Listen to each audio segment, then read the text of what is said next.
Man, I'm absolutely over the moon about Northwestern left tackle Rashawn Slater. I didn't think he was a top five talent at first glance because it's easier to miss some of the details with his tape because what he's great at isn't obvious like Oregon's Penei Sewell, who you can turn on the first play of the Auburn game and recognize the talent right away.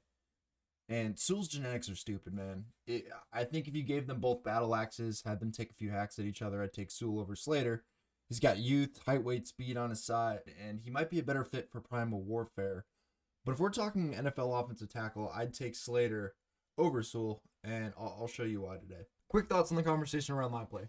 So there's an echo chamber effect when people talk about line play because not enough of it comes from the right source. So you have offensive line coaches. A lot of these guys are really knowledgeable. They think about the game differently. If you want to actually learn the game, you should try to pick their brains. They know the most. Then there's the next group, people who play the position, they love it, study it, think it, might be fat. This group kind of knows what's up, but they don't know as much as line coaches, but they can talk to line coaches because they have a good baseline, they can hold the conversation, and so these two groups will interact. Then there's the analytics crowd. Generally not good for offensive line advice. They can't really quantify it. They can't teach you anything about it. People listen too much to the last group because they're in the media. They're more accessible. They don't interact with the first two groups, so they learn about the game in terms of generalities. If you deconstruct a block, you can break it down to two categories, leverage and control. If you have these, you have pretty much everything I need if you can replicate them going up a level. Arm length obviously helps. Slater supposedly only has 33-inch arms, which isn't great, but if you're exceptional in establishing and applying leverage and control principles in a way that replicates, then the value of arm length is conditional. It's not going to matter the same way for this player as it would for other players. Once you see some of how he applies these principles, you can see why he was so successful at the college level and why I think it's going to translate, because his application of these two categories extends to almost every part of his game. And a lot of these reps against Epinesa specifically, Epinesa is a hand fighter, he's a power dominant player, but with this specific play, it is a great example of how he is a reactive and active player with his hands during his set. So we're going to play it once, normal speed. He's on the left side over here, right to your side. All right, pretty standard. But it's his process that I think is phenomenal. So Epinesa's not really threatening a ton upfield. Slater, with his hands, retracts them. Epinesa's a hand fighter. He knows this. There's not really any tendencies at this point in the game because it's the second play of the game, but he's seen him on tape. So it's the reset time. This is where Epinesa gets. This is good on Epinesa. He's getting under the shoulder pad. And this is not like a speed to power long arm, but it's a long arm without the momentum. Because like if you see like Bradley Chubb, Khalil Mack, when they execute a long arm, it's in reaction to an offensive tackle flipping his hips upfield, and you're essentially using your momentum to work back inside. It's really a counter move. But you don't have the speed to power with Epinesa. It's more just, this is in relation to hand fighting. And so really quickly after, pad levels going up, that chop is quick. That chop is really quick. This can look like he's kind of holding on for dear life because it's like, oh, you see that back move. You see Slater stumble. Part of this is because he has an extremely flexible anchor. And so like some of the upper body flexion you're going to see where he gets him in this position, you can pause some of the reps and see like, oh, look, Slater doesn't look like he's in a very good position. But he has the trait of where this doesn't matter. See, that's where this comes in. If you have a very flexible anchor and you're able to adjust it, like you don't have a stiff anchor, you're able to, once someone like bowls you, use power, arm length, and your actual like maximum physical prowess and anchor, which is partially connected to weight, strength, how you're built, that doesn't matter as much because you're just going to be able to reset. And as long as you're not beyond a threshold, because you can watch a guy like this in college, and if he's not facing NFL level rushers, if he's not facing guys who are going to give him trouble, he can go to the pros and then face an archetype of player that is really problematic for him. But when you're patient with your hands, his hands are actually really hard to get down, and you're actually going to see Epinesa is one of the better hand fighters that you're going to see at the college level, super refined. If you look at offensive line play in terms of multiple resistance points, I need to get these down in order to get to the quarterback. It's hard to get a hold of his hands. When you do, it's hard to get them down. And if you do get them down, he has an extremely flexible anchor, and he's a very functional athlete. And these three traits in combination are what I'm very intrigued by, because if you have them, you basically are you're scheme proof and you're a diverse player, and so you're going to be able to handle different players at different parts of the rush every step of the way. You need a certain stoutness to your anchor, but you need to be able to anchor from this spot and this spot and this spot. And so the thing I noticed, Young's going for the chop down. Disengage hands. Slater he's short set sometimes, but like I would categorize his play style as like a short set play style. So like regardless of what set he wants to do, he doesn't vertical set a stun. But regardless of the set that he wants to do, he wants to get hands on you really early. So Young, if you can disengage hands, he's going to be able to like cut that angle really close. So he's not going to go all the way around. If you can get this hand down, if you can get that outside arm down, you've got that rush path to be able to go in. Slater recognizes this. Part of it is styles, part of it's what he's good at. It's hard to get his hands down, and he's so active with his hands, and he's getting his hands on you early.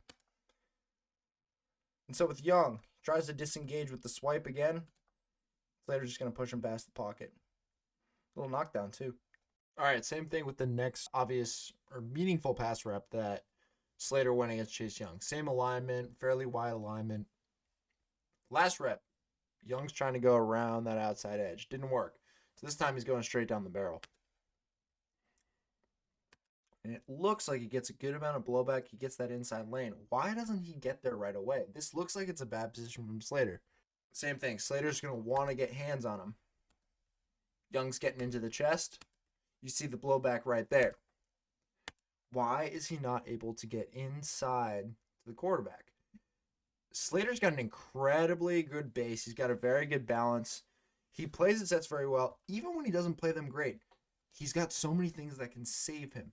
So this inside arm is very strong. If you watch a lot of Slater, you notice that his inside arm, which he uses to control the block a lot of the times, is very strong. So with a strong inside arm, combined with the fact that he normally plays the reps really nicely, he's got strong ends, but in the case that he doesn't, the balance in this power, when we talk about power, there's overt power and then there's stopping power. This is exceptional stopping power. When we look at a guy like Sewell has a lot of overt power. Watch him block in space, 20 yards down the field, kill defensive backs, kill linebackers. What Slater has is a ton of stopping power and a lot of traits that can buy himself time. And so when he goes up against Young is going to get frustrated here as you progress throughout the game, because it's like, all right, we're getting some blowback here. Most tackles, they're kill shot, quarterback, inside lane, inside move. You can do whatever you want. You got a straight line to the quarterback. But Slater, and the feet are nice too. He's able to buy himself enough time to get himself inside to the quarterback. So if this, I know this is a quick pass play, but if this pass play was longer, Slater would be all right. So there's a lot of examples of how he uses leverage in the Wisconsin game, which was, I think, a phenomenal game by him. In the run game, he will consistently gain leverage. And so there's going to be easy plays like this where he's the left tackle. He's helping out at the first level initially. And the linebacker is just going to be an easy spot for him to seal him inside for the long game. And all right, this is pretty simple. Nothing really special here. Until you start to realize that it doesn't really matter where backers are spilling, where they're going to be, because he consistently establishes multiple resistance points in his blocks. And so he's going to have a very short reach block right here. And he does it great. Look at how active he is to get his body between his man and the hole. And so he's really establishing two resistance points that you have to go through. One, where his body is, and two, he has really good control with his inside arm. So it doesn't look sexy, but like he's putting himself in a great position to keep the leverage of the block. So a lot of these plays in the run game really look like standard plays. It's like, all right, why do I care so much about this? And it's because if he gets play side leverage on you, his body positioning, his use of his inside arm, his balance extends to many parts of his game. So once Slater gets play side leverage, you're not getting play side. You rarely see players do not take back the leverage that he establishes, which is huge. So I really care about this. If you're going to be consistent climbing to the second level, controlling blocks to the line of scrimmage, you do this. And Slater does this at a phenomenal level. And so he's establishing multiple resistance points consistently, but he's also intuitive. So he's going to flip leverage whenever he has to. And that's what I mean by, like, it doesn't really matter where his blocker is and where they go. So he's going to be against Bond here. Bond goes inside. He's just going to flip that. Very simple. Just flip it. And so this is going to translate to plays that might be harder for some. And so on this play, backer's spilling real quick.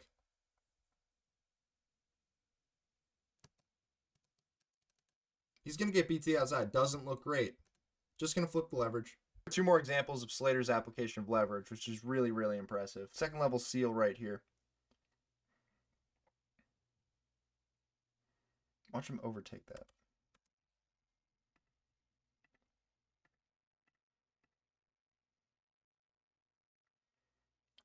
Harrison recognizes. Slater's able to get his hips, play side, create the seal. But in case that you do overshoot this, Slater's what I would call a path of least resistance player. Same thing.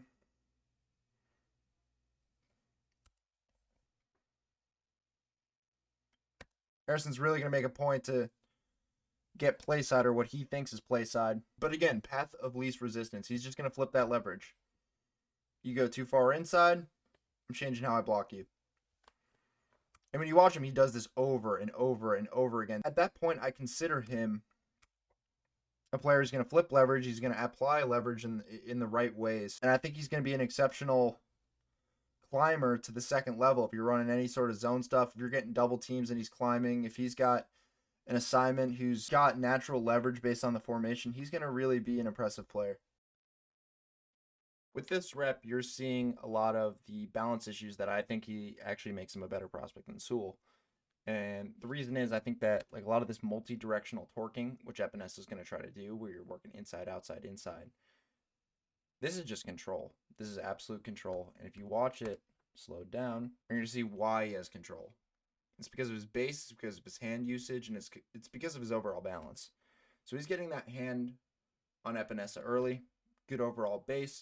Once he's got that hand in there, that's not holding, by the way, that's going to really help him control, and his balance, it's just easy for him to react to stimuli. Like, some of the things that I think can give Sewell problems in the NFL, that, like, he didn't really face many players that can do this type of, like, multi-directional torquing, as I like to call it, really just trying to establish a run path in or outside, preferably inside, that you can rush through. I think that with Sewell, with Slater, it's going to be a lot harder to do this, and rushes will stall against this. So here's another really nice rep against Chase. The alignment with the tight end attached is going to help him out because it kind of eliminates possibilities. You know, it's not going to be an immediate upfield rush right away. He's going to have to bring this inside more than likely, regardless of what the tight end is doing.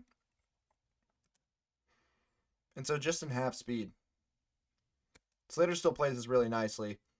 It's hard to, a lot of times he doesn't even give you his hands. He does have an incredibly strong grip when he gets them on you. Young's going to try to get this down multiple times, but that outside arm is just really, really impressive. Gets it right down the chest. He's going to control the rep on this. Here's another good example of what I think Slater offers in the run game. And so with this 2-eye, you're going to get him flowing backside. Slater's going to help out early. And this linebacker is going to shift over to the backside A-gap.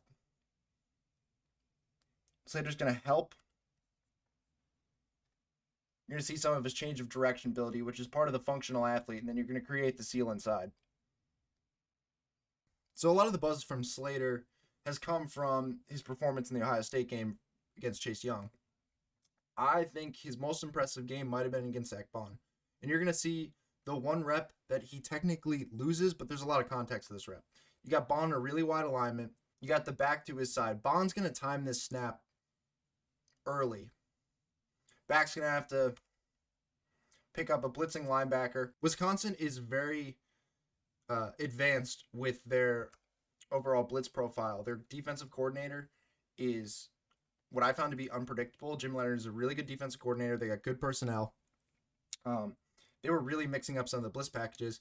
I believe that Slater, with the back to his side, is playing the set a little bit differently versus Bond. He's going to play it more inside out. Bond's going to get the jump on this, has to go around the outside arc. Slater's not going to get there. Looks bad on Slater. Strip sack / interception. I don't know what they charted this as. But if you look at the fourth quarter of this game, you're going to get a ton of Bond reps versus Slater that are obvious passing situations without a lot of help. And Slater is going to do an exceptional job just against Bond, who's absolutely emptying the clip. And we're going to see that in a sec. So with this rep, Bond's going to get a bowl. It's a quick pass play. He's going straight down the pipe, testing Slater's anchor. Slater's got control of that outside arm.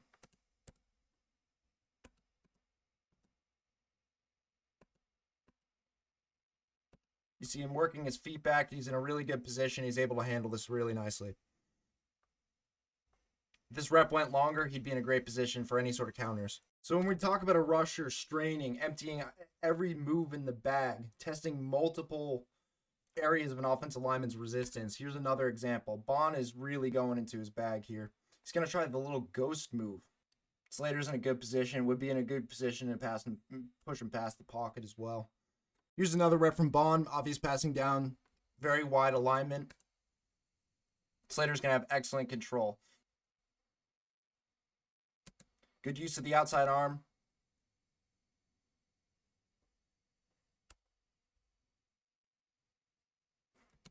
Bond's going to try the inside spin. Quick pass. It's out of there. Here's another wide alignment rep against Bond.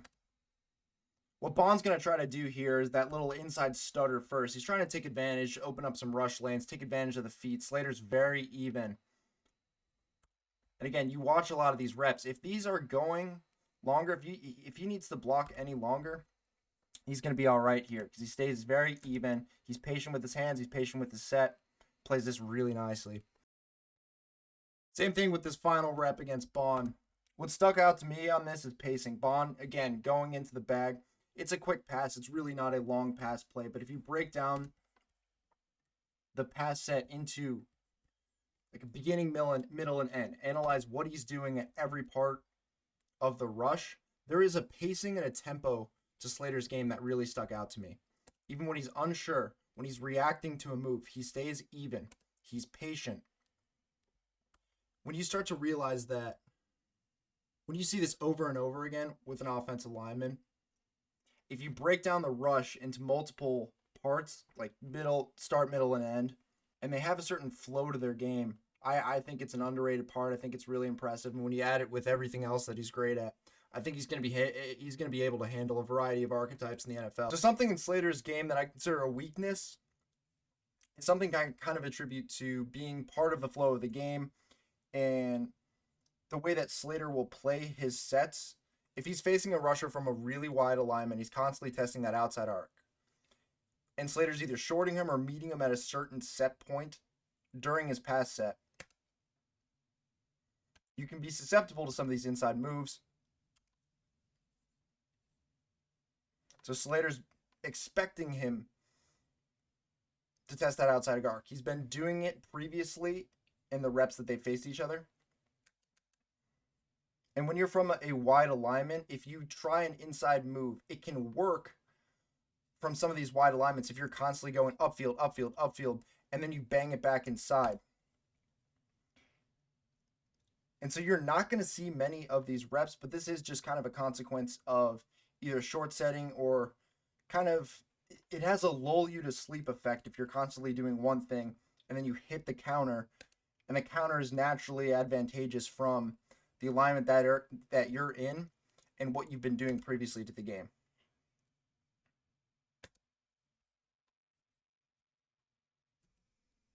Same thing. The angle that he's taking, Wilkes is going right inside and slipping that block. But if you watch the rest of the game, absolutely controlled Wilkes. Wilkes wasn't the guy that I thought really presented a profile to test Slater. Anytime he tried that outside arc, didn't really work. He actually has a shorter reach than Slater anyway. So once Slater got hands on him, it was pretty much game over. But that's just kind of a natural consequence of the set that he kind of utilizes a lot and the overall game flow that he's in. And I think this is something that you can see improve with a little bit of recognition. It's just naturally, like, from this wider alignment, you have a little bit wider split. If you're either shorting him or setting him outside, just goes right inside. The angle's flatter. Yeah, as I said, recognition can help with this. Reps can help with this. If you have ridiculous recovery quickness, that can help with this. But just another situation where you can see young players improving, where they're playing you more inside out consistently, using their tools, using their length. But it's just a play that happens, man. Just a few thoughts to wrap this up. I think Slater's an exceptional player. We didn't even go over his pre-snap work and in-game learning, but those are exceptional as well. He's not a traditional total road grader. He can get displacement. He doesn't displace like an absolute monster, but he does everything I functionally need. Anything that we didn't discuss or explain, I'll just add to the video description. I'll try to talk about it in later videos if I didn't really explain it. But yeah, if your analysis of Slater is that he's a guard or a center, which I do think he could play, and not a tackle because of the arm length, I don't think you're listening to the right people, because in most cases you might be right. But in Slater's, I think he's definitely a tackle. I think he's the best one in this class. And he's a phenomenal player, man.